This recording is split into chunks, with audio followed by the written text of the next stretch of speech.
এই স্ট্র্যাটেজিতে result publish হওয়ার পূর্বেই তুমি তোমার রেজাল্ট জানতে পারবে। জিপিএ 5 পেতে হলে সব বিষয়ে প্লাস পাওয়া লাগে না, একটা বিষয়ে প্লাস মিস করো তুমি এ প্লাস পেতে পারো। গোল্ডেন বলতে কিচ্ছু নাই, এটা আমাদের বাঙ্গুদের আবিষ্কার করা একটা জিনিস। আসসালামু আলাইকুম এভরিওয়ান, আমি তৌফিকুল ইসলাম। আমি এইচএসসি 27 অর্থাৎ এসএসসি 25 ব্যাচের একজন স্টুডেন্ট। আমি বর্তমানে পড়াশোনা করছি চট্টগ্রাম বাকুলিয়া সরকারি কলেজে, আর আমি এসএসসি পরীক্ষা দিয়েছিলাম চট্টগ্রাম বোর্ড থেকে। সো তোমরা তো নিউজ পেয়ে গেছো যে তোমাদের রেজাল্ট পেছানো হয়েছে, বাট রেজাল্ট পেছানো হলো এইটা শিওর যে এই মাসের মধ্যে তোমাদের রেজাল্ট দিয়ে দিবে।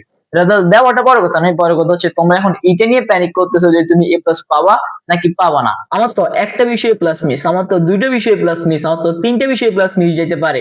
তাহলে কি এতগুলো বিষয়ে প্লাস মিস যাওয়ার পরে কি আমি ওভারঅল এ প্লাস পাবো নাকি পাবো না? সো এই জিনিসগুলো নিয়ে তোমরা এখন অনেক বেশি কনফিউশন এবং ফেয়ারে আসো।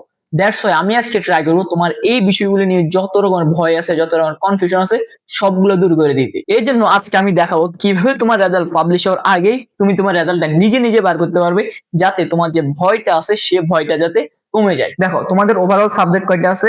এই 10টা। এন্ড এটা যে তোমাদের ড্রিম রেজাল্ট, সবগুলোতে প্লাস থাকবে, দেন হচ্ছে ওভারঅল এ প্লাস, এটা যে তোমাদের ড্রিম রেজাল্ট। বাট এই ড্রিমের মধ্যে তোমাদের একটা ফেয়ার আছে যে যদি একটা বিষয়ে কোনো রকমের প্লাস মিস যায়, যদি দুইটা বিষয় মিস যায়, তিনটা বিষয় মিস যায়, তাহলে কি আমি সেগুলো থেকে প্লাস পাবো? হ্যাঁ পাবা নাকি পাবা না সেটা একটু পরে জানতে পারবা। তবে এটা বলো যে এতদিনে তো তোমাদের একটা মিনিমাম ধারণা হয়ে গেছে যে তোমার কোন বিষয়ে প্লাস মিস যেতে পারে, কোন বিষয়ে তুমি এই প্লাস পাইতে পারো, সেটা তো তোমার এতদিন একটা ধারণা হয়ে গেছে, কারণ তুমি তো নিশ্চয়ই সেগুলো মিলাইছো। এখন দেখো, যদি তোমার এই 10টা সাবজেক্টে তুমি 10টা দিয়ে ওভারঅল এ প্লাস পাও, তাহলে তোমার টোটাল পয়েন্ট কত হয় দেখো। তোমার একটা সাবজেক্টে পয়েন্ট কত করে? 5 পয়েন্ট করে। তাহলে যদি তুমি 10টাতে 5 পয়েন্ট পাও, তাহলে তোমার ওভারঅল কত? 50। কেন হচ্ছে 50। এটাকে যদি আমি 10 দিয়ে ভাগ করি, যেহেতু 10টা সাবজেক্ট, তাহলে তুমি পাইতেছো জিপিএ 5.00, যেটা তোমাদের ড্রিম। বাট এখন সমস্যা হচ্ছে তোমাদের অনেকে ধরো বাংলাতে এ প্লাস মিস গেল, বাংলাতে পাইলে এ। দেন তুমি ধরো ফিজিক্সে এ প্লাস মিস গেল, ফিজিক্সে পাইলা এ। তারপরে ধরো তোমার কেমিস্ট্রিতে প্লাস মিস গেল, কেমিস্ট্রিতে পাইলা এ। তখন কি তুমি এ প্লাস পাবা ওভারঅল? তিনটে বিষয় তোমার কিন্তু এ প্লাস মিস, দেখতেছো? তিনটে বিষয় তুমি পাইছো এ, বাকি সবগুলো বিষয়ে এ প্লাস। ধরো এখানে হায়ার ম্যাথটা অপশন, অনেকের ক্ষেত্রে হায়ার ম্যাথ, অনেকের ক্ষেত্রে বায়োলজি, যে কোনো একটা অপশন হতে পারে। আমি হায়ার ম্যাথটাকে ধরলাম। ধরো এখানে হায়ার ম্যাথটা হচ্ছে অপশনাল, এটা হচ্ছে অপশনাল, ঠিক আছে? তাহলে বাকি কয়টা সাবজেক্ট থাকে? 7টা সাবজেক্ট। তুমি তিনটাতে প্লাস মিস গেছে, বাংলা, ইংরেজি, দেন হচ্ছে কেমিস্ট্রি, তিনটাতে প্লাস মিস। দ্যাট মিনস এগুলাতে তুমি এ পাইতেছো, অর্থাৎ 4 পয়েন্ট করে পাইতেছো। এখন হিসাব করো, এটাতে 5 পয়েন্ট, এটাতে 5 পয়েন্ট, এটাতে 5 পয়েন্ট, তাহলে এই চারটাতে ওভারঅল কত? 20।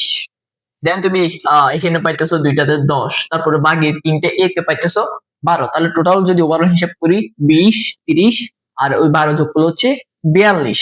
তাহলে টোটাল পাইতেছো তুমি 42, ঠিক আছে? এখন তো তোমার তো আর জিপিএ 5 আসতেছে না। 42 কে যদি আমি 9 দিয়ে ভাগ করি, যেহেতু আমি 9টা সাবজেক্টের হিসাব করছি, সো 9 দিয়ে ভাগ করলে কিন্তু এখানে জিপিএ 5 আসবে না। এখন তোমাকে জিপিএ 5 আনতে কোনটা হেল্প করবে? সেটা হচ্ছে অপশনালটা। অপশনালটা যদি একটু ভাঙো দেখবা, অপশনালে যদি তুমি জিপিএ 5 পাও, অর্থাৎ যদি তুমি অপশনালে এ প্লাস পাও, তাহলে সেই ক্ষেত্রে এখানের মধ্যে তুমি 3 পয়েন্ট তোমার এখানে এক্সট্রা যোগ হইতে পারবে। এখানে যদি তুমি এ প্লাস পাও, সেক্ষেত্রে তোমার এখানের মধ্যে 3 পয়েন্ট এক্সট্রা অন্যান্য সাবজেক্ট গুলোর মধ্যে যোগ হইতে পারবে। দেখো তুমি এখানে পাইছো কত? 4 পয়েন্ট। এই 3 পয়েন্ট থেকে যদি 1 পয়েন্ট এখানে যায়, তাহলে এখানে হয়ে যাবে 5 পয়েন্ট। এখানে যদি যায় 1 পয়েন্ট, তাহলে এখানে হয়ে যাবে 5 পয়েন্ট। এন্ড এখানে যদি 1 পয়েন্ট যায়, তাহলে এখানে হয়ে যাবে 5 পয়েন্ট। তাহলে কিন্তু তুমি ওভারঅল সবগুলো সাবজেক্টে বলতে গেলে এ প্লাস পাইতেছো শুধুমাত্র এই অপশনালটার কারণে। তাহলে এই 3 পয়েন্ট আমি এই 42 এর সাথে যোগ করে দিলাম, ঠিক আছে? তাহলে সেক্ষেত্রে এখানে কত হলো? 45। 45 কে ভাগ করবো কত দিয়ে? 9 দিয়ে। কেন? কারণ 9টা সাবজেক্ট, অপশনালটা তো বাদ গেছে গা। এটা তো আমরা পয়েন্ট নিয়ে ফেলছি, হিসাব করে ফেলছি, সুতরাং অপশনালটা বাদ। বাকি 9টা সাবজেক্ট হিসাব করছি, তাই 9 দিয়ে ভাগ করছি। এই জন্য এখানে দেখো 45 কে 9 দিয়ে ভাগ করলে 5। এভাবে কিন্তু তুমি এ প্লাস পাইতে পারো। আরো দুইটা উপায় আছে। ধরো তুমি হচ্ছে কি একটা সাবজেক্টে প্লাস পাইলা, ঠিক আছে?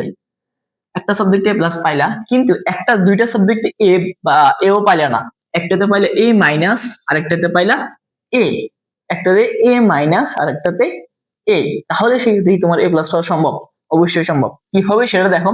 তোমার এখানে পয়েন্ট কত আছে? 3 পয়েন্ট আছে। এখানে তোমার শর্ট কত পয়েন্টের? 1 পয়েন্টের। আর এ মাইনাস মানে কত? এ মাইনাস মানে 3.50। এটা হচ্ছে এ মাইনাস। এ মাইনাস মানে কত? 3.50।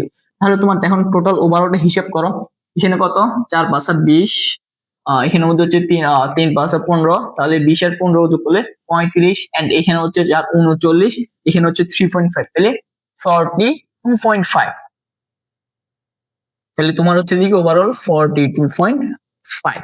এখন তোমার হচ্ছে যদি আমি এখানে এ প্লাস বানাইতে চাই তাহলে তো তোমার আরো 2.5 এর প্রয়োজন হবে। তাহলে এই 2.5টা কোথা থেকে আসবে? এই যে 3 থেকে এখানে মধ্যে 2.5 অ্যাড হয়ে যাবে, তাহলে হবে 45। দেন যদি তুমি 9 দিয়ে ভাগ করো তাহলে আসবে জিপিএ 5। এভাবেও কিন্তু তুমি এ প্লাস পাইতে পারো। এখন ধরো তুমি এটাতেও এই পাইলে না, এটাতেও পাইলে এ মাইনাস, তাও কিন্তু তুমি এ প্লাস পাবো। কিভাবে দেখো, ওভারঅল যদি হিসাব করি তাহলে কত আসবে? এখানে 20, আর এখানে হচ্ছে 15, 35, এখানে হচ্ছে 3.5, দ্যাট মিনস 7। সো ওই 35 এর সাথে যদি এই 7টা যোগ করে দিই তাহলে ওভারঅল কত হবে? 42। তাহলে ওভারঅল হবে 42। দেন হচ্ছে এই 3টা এখানে যোগ করব, তাহলে হবে দেখি 45। আরে মার্কারে কালিয়ে শেষ। তাহলে হবে 45। দেন 9 দিয়ে ভাগ করলে হবে যদি 45 কে 9 দিয়ে ভাগ করি জিপিএ 5। তাহলে কিন্তু তুমি এই তিনটে পদ্ধতিতে এ প্লাস হওয়া এখনো সম্ভব। দেখো কিভাবে কিভাবে আমি একটু সুন্দর করে লিখি দিই। যদি তুমি তিনটা সাবজেক্টে এ পাও, এ প্লাস এ প্লাস এ পাইলে সেক্ষেত্রে তোমার ওভারঅল এ প্লাস হওয়া পসিবল। দেন যদি তুমি একটা সাবজেক্টে এ এবং একটা সাবজেক্টে এ মাইনাস পাও সেই ক্ষেত্রে কিন্তু তোমার ওভারঅল এ প্লাস পাওয়া পসিবল। যদি তুমি একটা সাবজেক্টে এ মাইনাস এবং আরো একটা সাবজেক্টে যদি এ মাইনাস পাও সেক্ষেত্রে কিন্তু এ প্লাস পাওয়া পসিবল। কিভাবে? সবগুলো কিন্তু আমি পয়েন্ট হিসেব করে দেখাইছি। দেখো তুমি কিন্তু এটা চাইলে নিজে হিসেব করতে পারবা। এ প্লাস মানে কত পয়েন্ট? 5 পয়েন্ট। দেন এ মাইনাস হচ্ছে সরি এ হচ্ছে দেখি 4 পয়েন্ট এন্ড এ মাইনাস হচ্ছে 3.50। ঠিক আছে, এটা হচ্ছে যে হিসাব। এবার তুমি সবগুলো যোগ করবা, দেন যতটা সাবজেক্ট আছে ততটা সাবজেক্ট দিয়ে ভাগ করবা। এবং এইটা কিন্তু তুমি চাইলে অনলাইনের মাধ্যমে করতে পারো। আমি তোমাকে যেভাবে লিঙ্কটা আমার ডেসক্রিপশন এবং কমেন্ট বক্সে দিয়ে দেবো, তুমি সেখান থেকে চাইলে নিজে নিজে এটা চেক করে দেখতে পারো। এবং ওটার মধ্যে তুমি আরো ইজিলি তোমার হাতে গোনে হিসাব করা লাগবে, ওটার মধ্যে তুমি ইজিলি কিন্তু তাহলে এটা হিসাব করে ফেলতে পারবো। এন্ড আমি নিজে আমার এক্সামের পরে এই জিনিসটা এইভাবে হিসাব করছি। দেন হচ্ছে যে আমার যে রিল্যাক্স মোডটা ছিল সেটা আমি অনেকটা বেশি রিল্যাক্সে ছিলাম। এবং তোমরা এখন যে ভয়টা পাইতেছো এবং যে প্রেশারে আসো, আমার কিন্তু সেই প্রেশারটা ছিল না। কারণ আমার হচ্ছে যে আমি যদি আমার স্টোরিটা বলি, আমি শিওর ছিলাম যে আমার অবশ্যই 2টা সাবজেক্টে প্লাস মিস যেতে পারে। 2টা সাবজেক্টে না হলে কমপক্ষে একটাতে মিস যেতে পারে, সেটা হচ্ছে বিজিএস, এন্ড সেটা গেছে। আর আমি ধরছিলাম যে হয়তো ফিজিক্সও মিস যাবে। তো আমি 2টা সাবজেক্ট বাদ দিয়ে দেন হচ্ছে যে হিসাব করছি, তখন কিন্তু আমার ওভারঅল এ প্লাসটা আসছে। সো এইভাবে হচ্ছে যে আমি নিজের ভয়টা অনেক বেশি কমাই ফেলছিলাম। তুমিও চাইলে এবার নিজের ভয়টা অনেক বেশি কমাই ফেলতে পারো, এবং তোমার মধ্যে যে ভয়টা আছে তুমি তোমার রেজাল্টটা আগে থেকে জানতে পারবে, ফলে তোমার রেজাল্ট নিয়ে আর তেমন কোনো পেয়ারও থাকবে না। আর একটা কথা মনে রাখবে, এসএসসি রেজাল্ট কিন্তু তোমার শুধুমাত্র একটা ধাপ। তোমার রেজাল্ট যেটাই হোক এটা কিন্তু তোমার শেষ গন্তব্য নয়। তো এটা নিয়ে হতাশ হওয়ার বা অনেক বেশি মন খারাপ করার কিছু নেই। দোয়া করো যাতে রেজাল্টটা ভালো হয় এবং একটা ভালো কলেজ পাইতে পারো, এই জিনিসটা দোয়া করো। এবং আমিও দোয়া করি যাতে তোমাদের রেজাল্টটা ভালো হয় এবং তোমাদের মা বাবা সহ সকলে যাতে খুশি হয়। সো এই ছিল আজকের ভিডিও। যদি ভিডিও তোমার কাছে ভালো লেগে থাকে তাহলে অবশ্যই চ্যানেলটিকে সাবস্ক্রাইব করে দিও, কারণ তোমার প্রতিটা সাবস্ক্রাইব, প্রতিটা কমেন্ট, প্রতিটা লাইক আমাকে আর অনেক অনেক বেশি মোটিভেট করে। সো অবশ্যই এখানে চ্যানেলটিকে সাবস্ক্রাইব করে দিও। এন্ড যদি ভিডিওটা তোমার কাছে হেল্পফুল মনে হয় তাহলে অবশ্যই ভিডিওকে একটি লাইক করে দিও এবং কমেন্টে তোমার মতামত জানাও যে তোমার রেজাল্ট কি আসতে পারে, তোমার এখন মন মানসিকতা কেমন আছে।